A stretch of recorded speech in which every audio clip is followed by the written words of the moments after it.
السلام عليكم ورحمة الله وبركاته. إن الحمد لله نحمده ونستعينه ونستغفره ونعوذ بالله من شرور أنفسنا ومن سيئات أعمالنا. من يهده الله فلا مضل له ومن يضلل فلا هادي له. وأشهد أن لا إله إلا الله وحده لا شريك له وأشهد أن محمدا عبده ورسوله صلى الله تعالى عليه وعلى آله وصحبه وسلم تسليما كثيرا. أما بعد। সম্মানিত শ্রোতা দর্শক মন্ডলী, আল্লাহ রাব্বুল আলামিনের প্রশংসা এবং প্রিয় নবী সাল্লাল্লাহু আলাইহি সাল্লামের উপর সালাত ও সালামের পর আজ রবিবার 21শে রবিউল সানি 1445 হিজরি মোতাবেক 5 নভেম্বর 2023 আমাদের ধারাবাহিক আলোচনা ফিকহুস সালাত, সালাতের মাসাইল, পর্ব নম্বর 20। আজকের বিষয়বস্তু হচ্ছে আহকামুস সালাত, সালাতের বিধিবিধান। এতে আমরা কয়েকটি বিষয় আলোচনা করব। প্রথম বিষয় হচ্ছে সূরা ফাতিহা সালাতে পাঠ করার বিধান, হুকুম, ফরজ না সুন্নাত, আর কার জন্য ফরজ, কারো ছাড় আছে কিনা। তারপরে দ্বিতীয় বিষয় আসবে যে কারো সালাতে উপস্থিত হতে জামাতে যদি বিলম্ব হয়ে যায়, 1-2 রাকাত ছুটে যায়, তাহলে তার কোন রাকাতগুলি প্রথম হবে, যেগুলি ইমামের সাথে তিনি প্রায় সেগুলি প্রথম, নাকি ইমামের যেগুলি প্রথম ছিল সেগুলি প্রথম ছুটে গেছে, পুনরায় প্রথম দ্বিতীয় আদায় করতে হবে। সহজ ভাষা আমাদের দেশের মানুষরা জিজ্ঞেস করে যে যারা পরে এসে সালাতে লাগে 1-2 রাকাত ছুটে যায়, তারা কিভাবে সালাত আদায় করবে, মানে তাদের সূরা ফাতিহার সাথে সূরা মিলাতে হবে কিনা, এরকম জিজ্ঞেস করতে হবে। এই বিষয়টি ইনশাআল্লাহ স্পষ্ট হবে। কারো যদি সালাত অবস্থায় 3 নম্বর বিষয় ওযু ভঙ্গ হয়ে যায় যে কোনো কারণে, তাহলে কিভাবে সালাত ছেড়ে ফিরবে। সালাতের মধ্যে সাক্তা 4 নম্বর বিষয়। 5 নম্বর বিষয় রয়েছে ইস্তিফতার দোয়াগুলি, অর্থাৎ সালাতের শুরুতে তাকবীরে তাহরিমার পরে যে সুন্নতি দোয়াগুলি রয়েছে, যেগুলোকে আমাদের ভারতীয় ভাষায় উর্দু বাংলায় সানা বলা হয়। জি, ইস্তিফতা আসলে হাদিসে দোয়াউল ইস্তিফতা মানে সালাত শুরু করার দোয়া, এগুলি সম্পর্কে সংক্ষিপ্ত আলোচনা। তো দেখা যাক লেখক কি বলছেন আহকামুস সালাত, সালাতের বিধিবিধান। 1 নম্বর বিষয় হুকম কিরাআতিল ফাতিহাতি ফিস সালাত, সালাতে সূরা ফাতিহা পাঠের বিধান। সূরা ফাতিহা পাঠ করা আর হুকুম কি। হুকুম যখন বলা হবে ফিকহের ভাষায় বা উসুলে ফিকহের ভাষায়, তো 5-এর একটি, আহকাম খামসা। প্রসিদ্ধ কথা হচ্ছে উসুলে ফিকহে যে হুকুম আহকাম হচ্ছে, বিধিবিধান হচ্ছে 5টি, অর্থাৎ 5টি এরকম: হয় ফরজ এই কাজটি করা, আর ফরজ মানে ওয়াজিব, আর ওয়াজিব মানে ফরজ। না হয় সরাসরি এর বিপরীত হারাম। 3 নম্বর হচ্ছে মুস্তাহাব, সুন্নাত, সুন্নাত, মুস্তাহাব, মানদুব, এগুলি একাধিক নাম। যেটি করা ভালো, না করলে গুনাহ নেই, মুস্তাহাব কাজ। এর বিপরীত হচ্ছে মাকরুহ, অপছন্দনীয়, না করলে ভালো, অপছন্দনীয় কথা কাজ, মাকরুহ তানজিহি যেগুলো। আর এই 4টি হয়ে গেল, একটি অপরটির বিপরীত। 5 নম্বরটি মাঝামাঝি, সেটা হচ্ছে মুবাহ, জায়েজ, করা না করা সমান। করলেও নেকি নাই, গুনাহ নেই, আর না করলেও তাতে নেকি গুনাহ নেই, মুবাহ বা জায়েজ, বৈধ। তো সালাতের ভিতরে সূরা ফাতিহা পাঠের বিধান কি? 5টি কোনটিতে ফেলবেন? ফরজ নাকি মুস্তাহাব সুন্নাত, নাকি আপনার মাকরুহ, না নাজায়েজ হারাম, না মুবাহ জায়েজ? জি।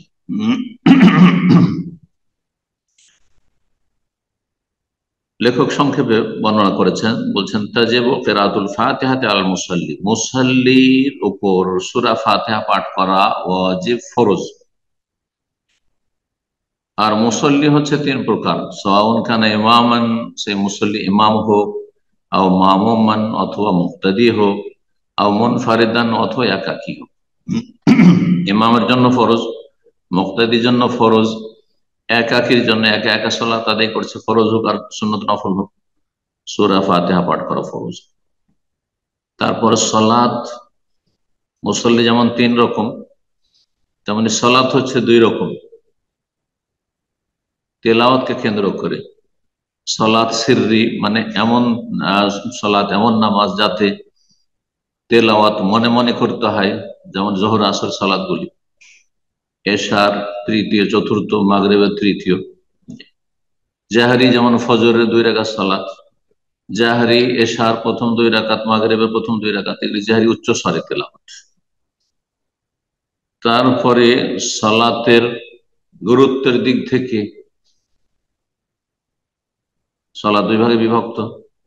এক হচ্ছে ফরজ, যা বাধ্যতামূলক আদায় করতে হবে মুসলিম থাকলে, ফরজ সালাত।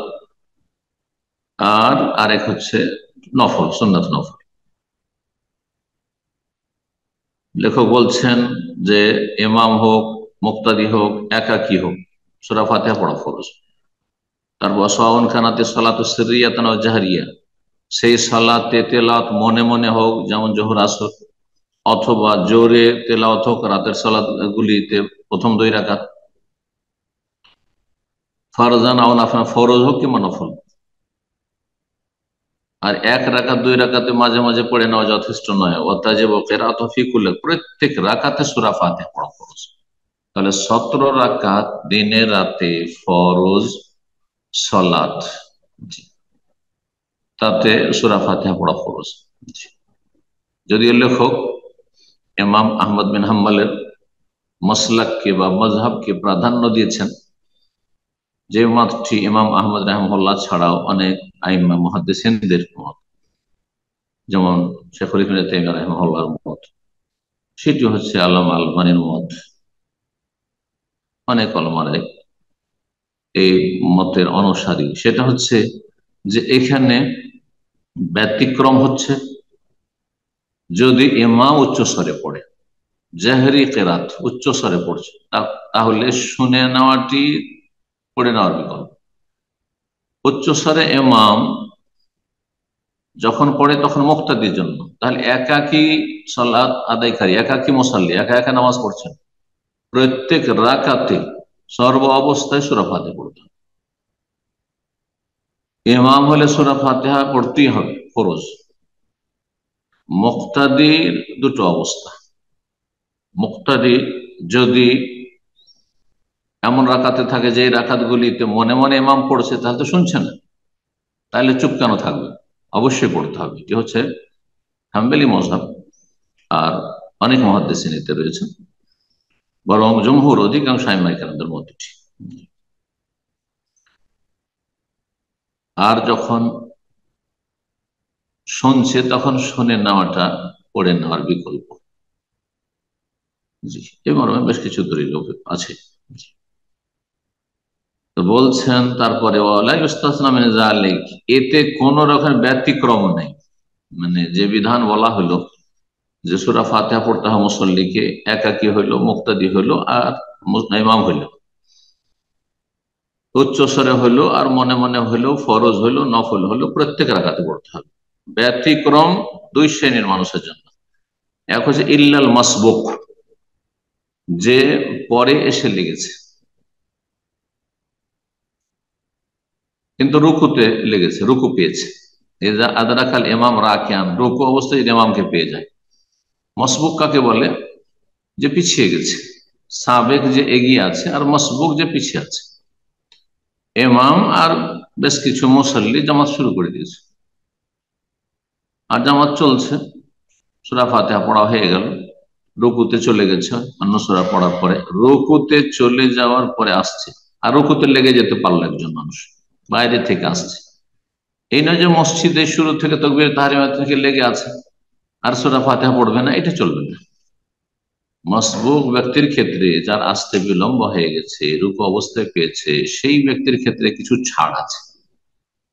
এই মতটি অধিকাংশ আইম্মায়ে কেরামদের, একমাত্র ইমাম শাফিঈ আর ইমাম বুখারী আর বেশ কিছু আহলে হাদিস, বরং অধিকাংশ ভারত, বাংলাদেশ, পাকিস্তান আহলে হাদিস ওলামারা আগে এই ফতোয়া দিয়েছেন যে রুকু পেলে রাকাত হবে না।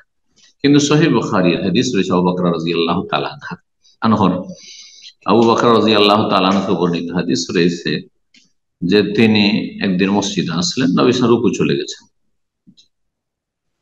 নবী সাল্লাল্লাহু আলাইহি ওয়াসাল্লাম রুকুতে চলে গেছেন নবী সাল্লাল্লাহু আলাইহি ওয়াসাল্লাম, আর সাহাবী এসে দেখছেন যে যদি আমি একটু আস্তে ধীরে যাই আর কাতারে পৌঁছা পর্যন্ত আমি অপেক্ষা করি তাহলে রুকু পাবো না, ওরা কাজ ছুটে যাবে। তখন একটু দৌড় দিয়ে এসছে, স্পিড এসছে। 2 নম্বর রুকু আগে থেকে লেগে গেছে, আল্লাহ আকবার দিয়ে রুকুতে চলে গেছে কাতারে লাগার আগে, তারপরে এসে কাতারে পৌঁছেছে। নবী সাল্লাল্লাহু আলাইহি ওয়াসাল্লাম তাকে এই কথা বললেন যে তুমি হারাম নাজায়েজ কাজ করলে, সুতরাং আর তোমার তো হবেই না এই রাকাত, তো তুমি এরকম করে লাভটা কি? এটা তো বললেন না। বলেছেন দুটো কথা, জাদাকাল্লাহু হিরসান, তোমার আগ্রহ আল্লাহ বৃদ্ধি করে দিক। কত যে তুমি আগ্রহী প্রথম রাকাত পাওয়ার জন্য, এই জন্য তুমি একটু ছুটে এসেছো, তোমার নিয়তটা সৎ। আর তুমি কাতারে লাগার আগেই রুকু করে ফেলেছো, এটাও তোমার প্রথম রাকাত পাওয়ার জন্য যে তুমি আগ্রহী, এটার পরিচয়। তো তোমার আগ্রহকে আল্লাহ আরো বৃদ্ধি করুক, ঠিক আছে, কিন্তু সেটা বৈধ পন্থায় দিতে হবে। ওয়ালা তাও, তবে এমনটা করিও না, মানে এই দুটো কাজ করিও না, দৌড় দিয়ে আসবে না, হ্যাঁ, প্রথম রাকাত ধরার জন্য আর রুকু ধরার জন্য, আর কাতারে লাগার আগেই তুমি রুকু শুরু করে দিবে বা তেলাওয়াত শুরু করে দিবে, এটাও করবে না। তাকবীরে তাহরিমা দিয়ে দিবে অথচ কাতারে লাগাবে, এমনটা করবে না। এই হাদিস প্রমাণ করে যে ওই রাকাতটি গণ্য। যদি রাকাতটি গণ্য না হইতো তো নবী সাল্লাল্লাহু আলাইহি ওয়াসাল্লাম বলতেন তার সাথে যে তোমার এইভাবে লেগে কোনো লাভ নেই, তুমি এইভাবে যে সে রুকুতে লাগে, রুকু পেলে তো রাকাত হয়ই না, বলে দিতেন। কারণ নবী সাল্লাল্লাহু আলাইহি ওয়াসাল্লাম পুরো উম্মতের জন্য তিনি এমন মোবাল্লেগ যার উপর তাবলীগ করা ফরজে আইন ছিল আল্লাহর পক্ষ থেকে। যদি তিনি এই রাকাতটি পেয়ে সেই রাকাতটি গণ্য নাই হয় বা এই রুকু পেয়ে রাকাত গণ্য নাই হয়, তাহলে নবী সাহেব ফরজ ছিল সাথে সাথে বলে তো, তিনি বলেননি। তাহলে বোঝা গেল যে রুকু পেলে রাকাত হয়ে যাবে, রুকু পেলে রাকাত হয়ে যাবে। জি। তো ব্যতিক্রম হচ্ছে যে মাসবুক, যে পরে এসছে আর ইমামকে রুকুতে পেয়ে গেল, তাহলে তার তো সূরা ফাতিহা ছুটে গেল।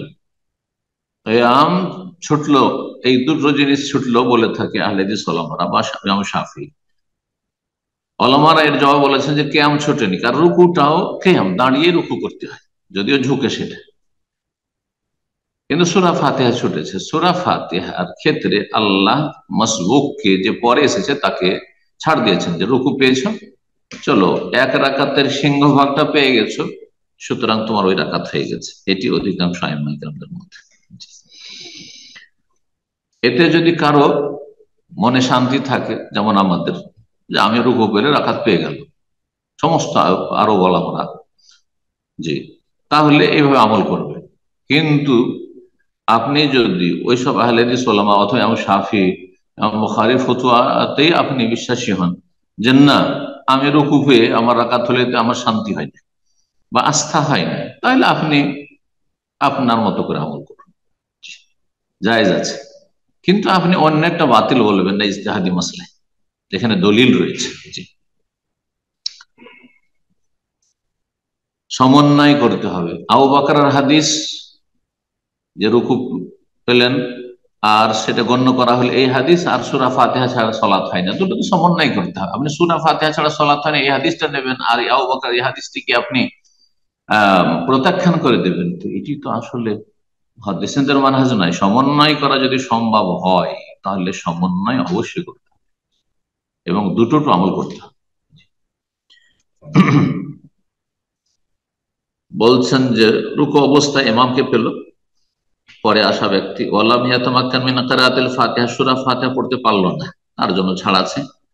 আর এক শ্রেণীর মানুষের জন্য ছাড় রয়েছে, যেটা হাম্বলি মযহাব, যেটা মালিকি মযহাব, যেটা অধিকাংশ ওলামাদের মত, সেটি হচ্ছে ওয়াল মামুম মুক্তাদির জন্য ছাড় রয়েছে। তাহলে ইমামের জন্য কোনো ছাড় নাই, একাকির জন্য কোনো ছাড় নেই। মুক্তাদির জন্য কখন ছাড় রয়েছে? ফিমা ইয়াজহারু ফিহিল ইমামু মিনাস সালাওয়াতি ওয়ার রাকাত, যেই সালাত রাকাত গুলিতে ইমাম উচ্চ স্বরে তেলাওয়াত করছে, ইমামের তেলাওয়াত শুনলো, উচ্চ স্বরে তেলাওয়াত করছে আর শুনেই না, এমন জায়গায় রয়েছে ইমামের কিছু শুনে না, তাহলে পড়বে, নীরব থাকার কোনো অবকাশ নেই। এই মর্মে এই মাসলার দলিল যারা বলছেন যে শুনলেই চলবে, পড়ার বিকল্প, তারা এই হাদিসটিকে সহি বলেছেন। পক্ষান্তরে আহলে হাদিস ওলামারা অধিকাংশ ভারত উপমহাদেশের আর ইমাম শাফি এবং বুখারী তা হাদিসটিকে জয়ীফ বলছেন। মান কানা লাহু ইমামুন, কারো যদি ইমাম থাকে মানে মুক্তাদি হয়ে সালাত আদায় করে, ফাকিরাআতুল ইমামি লাহু কিরাআতুন, ইমামের কিরাত তেলাওয়াতটাই তার তেলাওয়াত, ইমাম তেলাওয়াত করলো উচ্চ স্বরে শুনছে, এটি তার তেলাওয়াতের বিকল্প হয়ে গেল। হাদিস কমপক্ষে হাসান, জয়ীফ নয়, আল্লাহু আ'লাম। তাহলে এই সূরা ফাতিহা ইমামের পিছনে পড়ার ব্যাপারে মতগুলি সঙ্গে বলে দিই। একটি মত হচ্ছে সবার জন্য ফরজ, সর্ব অবস্থায় ফরজ, জেহরি সিররি, আস্তে তেলাওয়াত হোক ইমাম সাহেবের আর জোরে তেলাওয়াত হোক, সর্ব অবস্থায় পড়তে হবে। এটি ইমাম শাফির মত, ইমাম বুখারীর মত, অধিকাংশ ভারত ও মহাদেশের আহলে হাদিস ওলামাদের মত। পক্ষান্তরে দ্বিতীয় মত হচ্ছে এর একবার সরাসরি বিপরীত, যে মুক্তাদির জন্য সূরা ফাতিহা পড়া জায়েজই নাই, নাজায়েজ। তাহলে তাদের কাছে সূরা ফাতিহা পড়ার বিধান মুক্তাদির জন্য হারাম তাই হয়ে গেল। জি, এই পাঁচটি যে উসুলে ফিকহ হুকুম রয়েছে হারাম নাজায়েজ, এটি হচ্ছে হানাফি মাযহাব, এটি দুর্বল মাযহাব। জি, হারাম নয়। আর এই মর্মে তারা জাল হাদিস পেশ করতেও একটু দ্বিধাবোধ করেন না, তাদের অধিকাংশের হাদিসের সহিহ জয়ীফ সম্পর্কে জ্ঞানও নেই, আর যাদের জ্ঞান আছে তারা গোপন করে। মযহাব টিকানোর জন্য তারা যে কোনো রকমের খড়কুটো যা কিছু পাক না কেন, হ্যাঁ, যেমন ডুবন্ত ব্যক্তি একটা খড়কুটো যদি পায় তাতে সে রক্ষা পাবে না, ডুববে, কিন্তু তাতেই সে ভর দেওয়ার চেষ্টা করে। এইরকম এক শ্রেণীর মযহাবী অন্ধ লোকেরা, আল্লাহ তাদের হেদায়েত দান করুন। জি, অন্তরটা খোলা থাকতে হবে কোরআন এবং সহিহ সুন্নাহ মানার জন্য, আল্লাহ তৌফিক দান করুন। জি, দুটো মত হয়ে গেল। মুক্তাদির জন্য সূরা ফাতিহা পড়া ফরজ সব অবস্থায়, আর একটি হচ্ছে হারাম। আর মাঝামে মত হচ্ছে যে মুক্তাদির জন্য সূরা ফাতিহা ফরজ পড়া একমাত্র ছাড় রয়েছে কোথায়? যদি ইমাম জোরে সূরা পড়ে, তাহলে 17 রাকাত সালাতের ভিতরে যে আমরা দৈনিক পড়ি ফরজ সালাত, তাতে কত রাকাতে মুক্তাদি সূরা ফাতিহা পড়বে না? 6 রাকাতে শুধু। মাগরিবের 2 রাকাত, এশার 2 রাকাত, ফজর 2 রাকাত, এই 6 রাকাতে শুনে নেওয়া হচ্ছে পড়া। বাকি 6 ছাড়া আরো যে 11 রাকাত রয়েছে 17 রাকাতের ভিতরে, এতে জোহরের 4, আসরের 4, মাগরিবে 1, এশা 2, শেষ 2, এগুলিতে সূরা ফাতিহা মুক্তাদির জন্য পড়া ফরজ। সূরা ফাতিহা ছাড়া সালাত হয় না। আল্লাহকে ভয় করুন। জি, গোড়ামি ছাড়ুন। আচ্ছা, আরেকটি মাসলা, কেউ যদি সূরা ফাতিহা নাই জানেন, নেও মুসলিম, অথবা এমন মূর্খ মুসলিম পরিবারে জন্ম নিয়েছে যে সূরা ফাতিহা তার বাবা মা মুখস্থই করায়, মাল্লা ইয়ারিফুল ফাতিহা, কেউ সূরা ফাতিহা না জানে, তাহলে কি করবে? ইয়াকরাউ ফি সালাতি মা তায়াসসার মিনাল কোরআন, যে কয়েকদিন সূরা ফাতিহা মুখস্থ করতে লাগবে বা যে কয়েক ঘন্টা লাগবে, সালাত পড়বে না, নামাজ পড়বে না? না, কিছু না জানলেও সালাত পড়তে হবে। জি, এখনই কলেমা পড়লো একজন অমুসলিম, আর তার কিছুই মুখস্থ নেই, আল্লাহ আকবার বলতে পারবে, সুবহানাল্লাহ বলতে পারবে, যা বলবে সেটাই বলবে, ফাত্তাকুল্লাহ মাস্তাতাত, সূরা ফাতিহা আর ক্ষেত্রে তার ছাড় রয়েছে, আত্মায়াতের ক্ষেত্রে ছাড় রয়েছে, দুরূদ ইব্রাহিমের ছাড় রয়েছে, যা জানে তাই দিয়ে পড়বে, কিন্তু সালাত পড়তে হবে, নামাজ আদায় করতে হবে। বলছেন যে ব্যক্তি সূরা ফাতিহা জানে না, ইয়াকরাউ ফি সালাতি, তার সালাতে পড়বে মা তায়াসসার মিনাল কোরআন, থেকে যা সহজ হয়। কারো সূরা ফাতিহা মুখস্থ নাই কিন্তু সূরা ইখলাস মুখস্থ আছে, আল্লাহু আকবার তাই পড়বে, ইন্না আতাইনাকাল কাউসার তাই পড়বে। ফাইন কানা লা ইয়ারু শাইআন মিনাল কোরআন, কোরআনে কিছুই জানে না, এমন যে কোরআনের কিছুই মুখস্থ নাই, কালা বলবে সুবহানাল্লাহি আলহামদুলিল্লাহ লা ইলাহা ইল্লাল্লাহ আল্লাহু আকবার ওয়া লা হাওলা ওয়া লা কুওয়াতা ইল্লা বিল্লাহ, যতটা মুখস্থ থাকে। এর দলিল ইমাম আবু দাউদ তার কিতাব এবং ইমাম নাসাই সুনান আবু দাউদ সুনান নাসাইতে রয়েছে।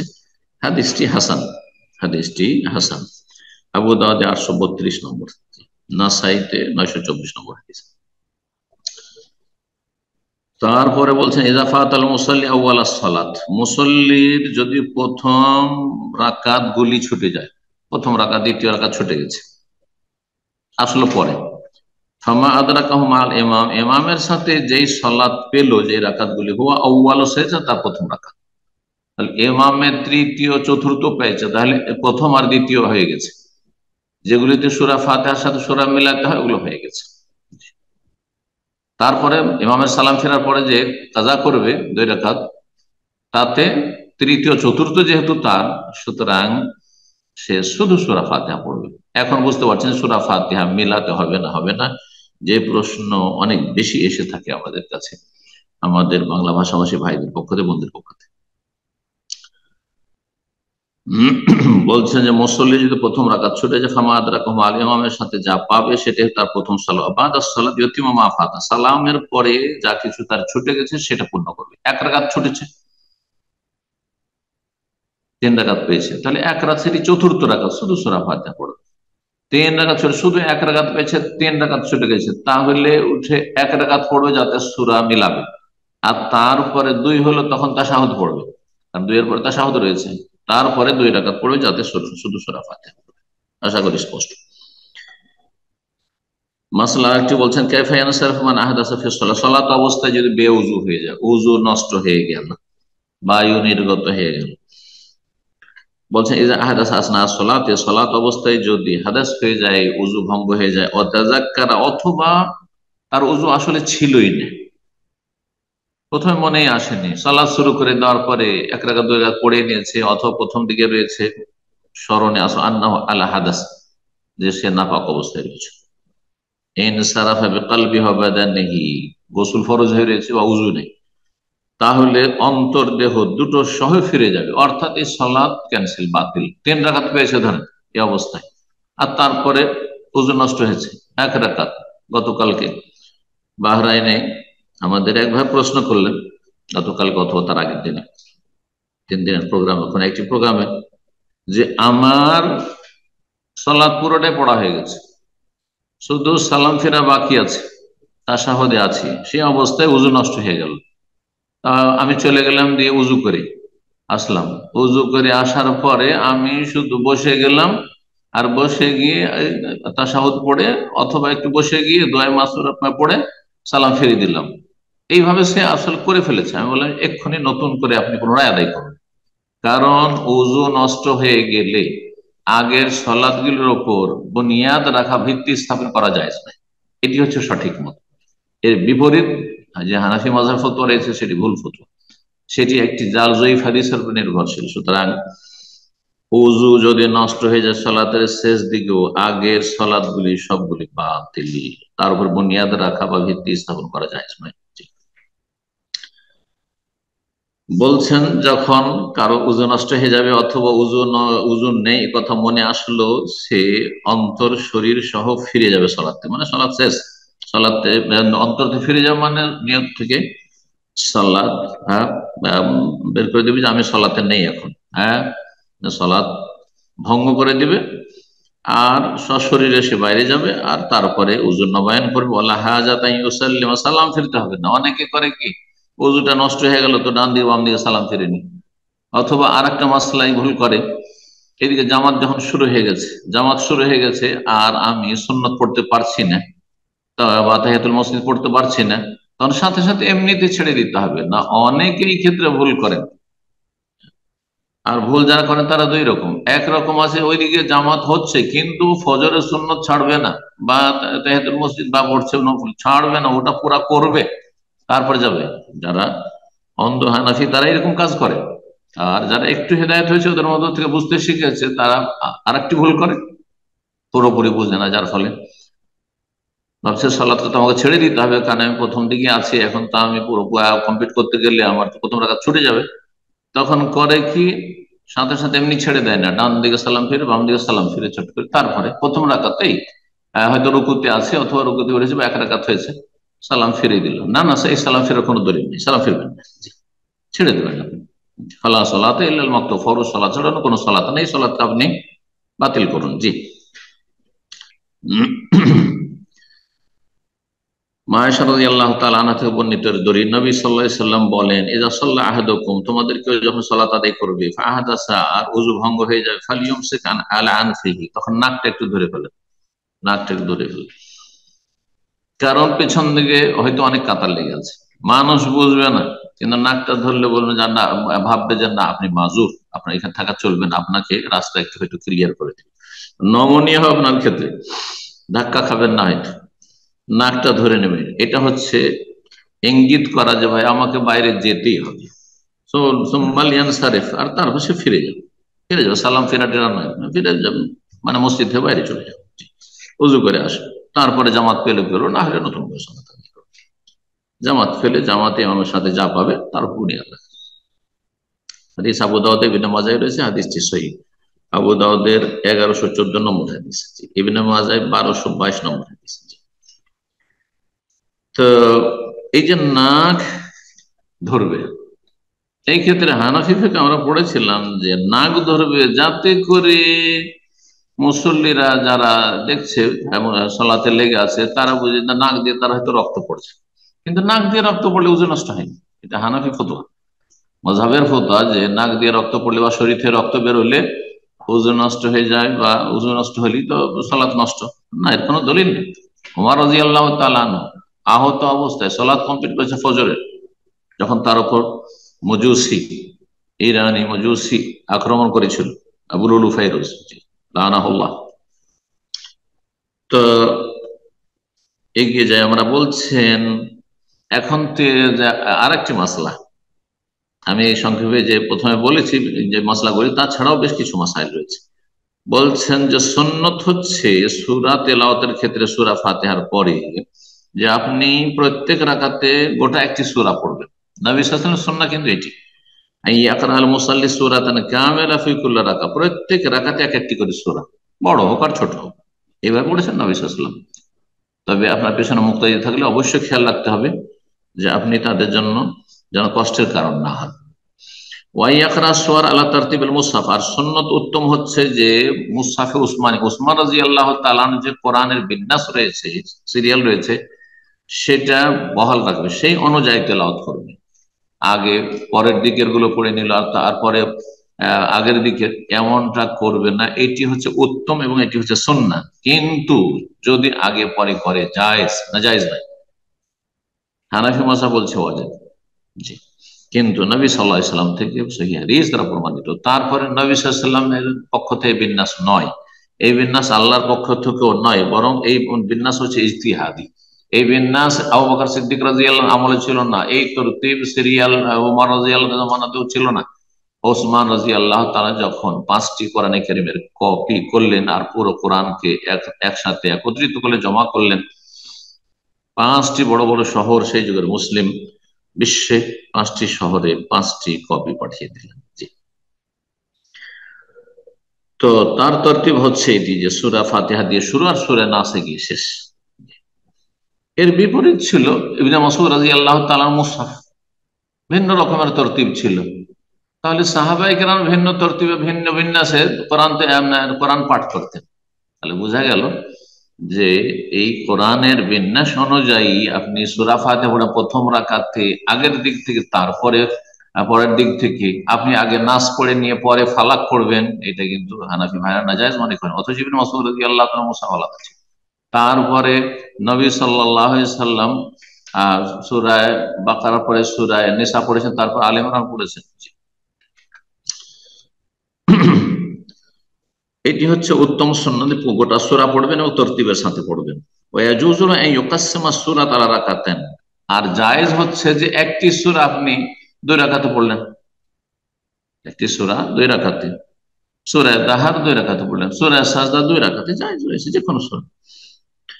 যদি বড় সূরা হয় একটু। এক রাকাতে একাধিক সূরা পড়াও জায়েজ, কিন্তু এটি সুন্নত নয়, নবী সাল্লাল্লাহু আলাইহি ওয়াসাল্লাম সাধারণত করতেন না।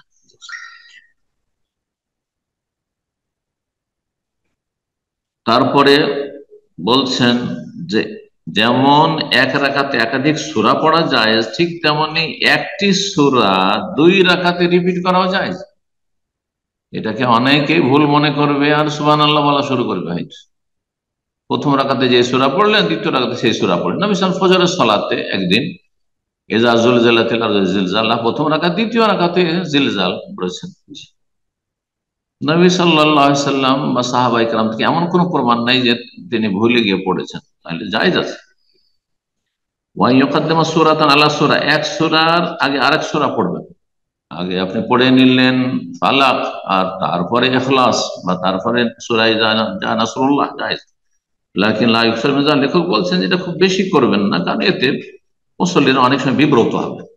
হ্যাঁ, অনেকে মনক্ষুণ্ণ হবে। মানে ভালো আহেন কখনো কখনো করবেন, যাতে করে মানুষের অজ্ঞতা দূর হয় আর জানে যে এটা জায়েজ। আর আপনি সুন্নতের উপর আমল করুন, উত্তমের উপর আমল করুন। তারপর বলছে ওয়াজুজ আন ইয়াকরাল মুসাল্লি ফিল ফরজ ওয়ান নাফিল আওয়াইল আসর ওয়া আওয়াখির ওয়া ওয়াসাতিহা। একটি সূরার যেমন প্রথম দিক রয়েছে, মাঝামাঝি রয়েছে, শেষ দিক রয়েছে, আপনি যেই কোনো জায়গা থেকে পড়তে পারবেন। যদি একটা অংশ পড়েন, আপনি সূরা বাকারা শুরুতেও পড়তে পারেন, মাঝামাঝি থেকে কোনো জাতি আইয়ানে আমার কুতিবা আলাইকুমুস সিয়াম পড়লেন, অথবা শেষ দিকে লিল্লাহি মা ফিস সামাওয়াতি আমানার রাসূল পড়লেন, লা ইউকাল্লিফুল্লাহু নাফসান ইল্লা উসআহা পড়লেন, জায়েজ রয়েছে। মুসাল্লির সাক্তা কয়টা, বিরতি কয়টি হবে? বিরতি হবে দুটি। নবী সাল্লাল্লাহু আলাইহি ওয়াসাল্লামের দুইটি বিরতি ছিল, মানে তেলাওয়াতের আগে পরে। একটি বিরতি ছিল বাদা তাকবীরাতুল ইহরাম, তাকবীরাত তাহরিমার পরে। কিসের জন্য? মিন আজালি দুআ ইস্তিফতা, ইস্তিফতার দোয়া সানা পড়ার জন্য। সুবহানাকাই হোক, আল্লাহ বাইদ বাইনি হোক, আর ওয়াজহাতু ওয়াজহি হোক, যে কোনো সানা বা ইস্তিফতার দোয়া হোক পড়ার জন্য সেখানে একটা বিরতি দিতেন, মানে নীরব থাকতেন, আল্লাহু আকবার, তারপর একটু নীরব থাকতেন। দ্বিতীয় আকিবাল ফারাগ মিনাল কিরাআতি কুল্লিহা ক্বাবলা রুকু, রুকুর আগেখানে, রুকু যাওয়ার আগে সূরা ফাতিহা এবং তার সাথে আরেকটা সূরা মিলালেন। এই তো পুরোটা পুরো তেলাওয়াত শেষ করার পরে সূরা ফাতিহার পরে বিরতি দেওয়ার কোন সহিহ হাদিস নেই, সহিহ হাদিস নেই। এই মর্মে যা আছে জয়ীফ। অনেকে মনে করেন যে ইমাম তো আমাদেরকে সময় দেন না, তার উচিত ছিল আমাদেরকে সূরা ফাতিহা পড়ার জন্য সময় দেওয়া।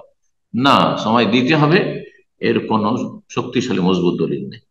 তবে যারা বলছেন যে সূরা ফাতিহা যে কোনো অবস্থায় পড়তে হবে, আপনার ছাড়া জানে ইমাম শাফির মত, ইমাম বুখারীর মত, আহলে হাদিস ওলামাদের মত, ভারত উপমহাদেশে, তাহলে যে কোনো সময় পড়ে নেবেন আপনি, যে কোনো সময়। কারণ এটি হচ্ছে স্পেশাল হুকুম, তাদের কাছে খাস হুকুম। শোনা হচ্ছে আম হুকুম, যে কোরআন তেলাওয়াত হলে শোনো, আর খাস হুকুম হচ্ছে সূরা ফাতিহা আপনাকে পড়তে হবে, না হলে সালাত হবে না।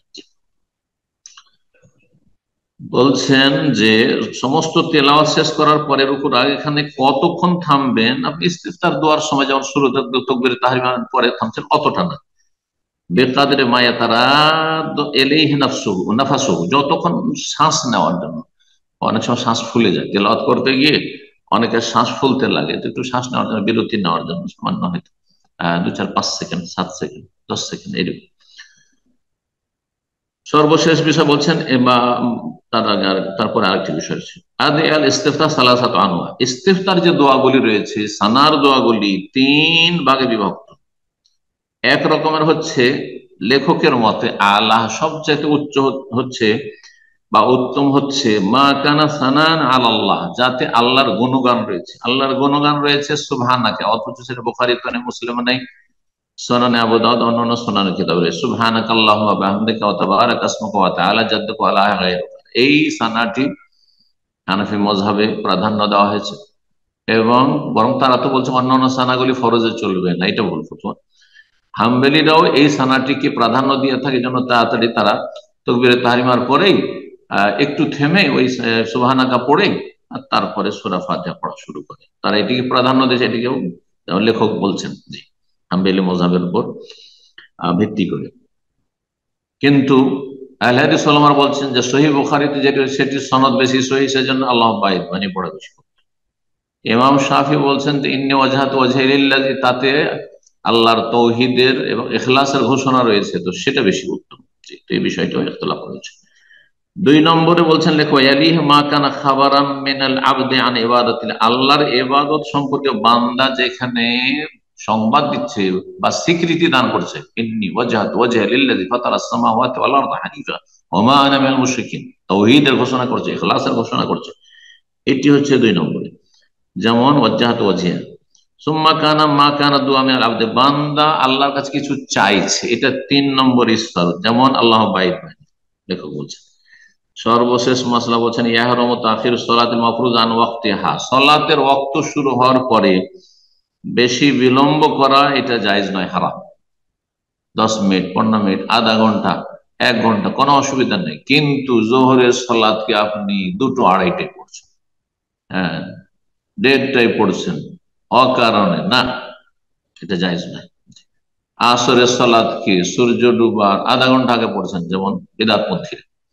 ফজরের সালাতকে লেট করতে করতে করতে সূর্য উঠার মাত্র 15 মিনিট আগে, আমাকে তো এক ভাই বলে মাত্র 15 মিনিট আগে, তারপরে সূর্য উঠে যাচ্ছে মসজিদে, হুজুবিল্লাহ, হারাম। লেখক বলছেন যে হারাম হচ্ছে ফরজ সালাতে বিলম্ব করা সঠিক অক্ত থেকে, আউয়াল অক্ত, সঠিক অক্ত থেকে।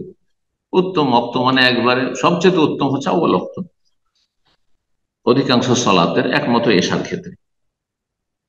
ইল্লাল নাওয়াইল জামা, তবে কেউ যদি জমা করার নিয়ত করে যে আমি জমা তাখির করবো আসরের সাথে জোহর, তাহলে তার কোনো গুনাহ নেই। আফিসিদ্দাতে খৌফিন, অথবা প্রচন্ড ভয়ের সময়, এই সময় সালাত আদায় করা যাচ্ছে না জামাত করে, আও মারাদিন, অথবা কোনো অসুস্থ মানুষ, এই সময়ের জন্য কষ্ট, আমি একটু বিলম্বে করবো, কোনো অসুবিধা নেই। না হবে ইত্যাদি ইত্যাদি। ওই ইয়াহরুমু আল মুসলিম আসনা সালাত ইয়ারফা বাসার ইলা সামা, আর একটি মাসলা হচ্ছে যে মুসল্লি সালাত অবস্থায় আকাশের দিকে তাকাবে, এটি হারাম, জায়েজ নয়।